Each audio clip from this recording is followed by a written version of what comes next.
এরপর আজকে ফজরের পর থেকে অবস্থান করছি যে গণহত্যাকারী আওয়ামী লীগ, খুনি লীগ তারা যে লকডাউন বলেছে আসলে। তো এরপর আপনারা জানেন সবথেকে বড় ডেভেলপমেন্ট হলো যে 17 তারিখ খুনি হাসিনার প্রথম রায় হবে। তো আমরা তো রাজপথে আছি। বাংলাদেশের সমস্ত দেশপ্রেমিক মানুষকে অনুরোধ করব যে আপনারা যে যার মতো করে এই গণহত্যাকারীদের ষড়যন্ত্রকে প্রতিহত করুন এবং আইনের হাতে এদেরকে তুলে দিন। কোনো ষড়যন্ত্র, কোনো টাকা পয়সা ইনশাল্লাহ আমাদের এই শহীদদের রক্তের সাথে আমাদেরকে বেইমানি করাতে পারবে না। আমরা ইনশাল্লাহ ন্যায় বিচার চাই, ন্যায় বিচার নিয়েই আমরা ঘরে ফিরব। সুতরাং আওয়ামী লীগ আগামী 4 দিন যেই অস্থিতিশীলতা তৈরির চেষ্টা করবে, মূলত তাদের আসলে তো এখানে কেউ নাই, টাকা পয়সা দিয়ে যেটা করাবে, এটাও ইনশাল্লাহ আমাদেরকে সবাই মিলে প্রতিরোধ করতে হবে।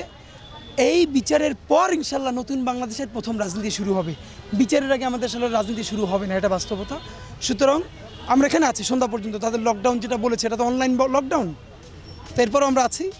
যদি এর মধ্যে তারা আসে তাদেরকে আমরা আপ্যায়ন করব। আর ইনশাল্লাহ সবাই সবার জায়গা থেকে সচেষ্ট থাকবো রায় হওয়া পর্যন্ত। ধন্যবাদ।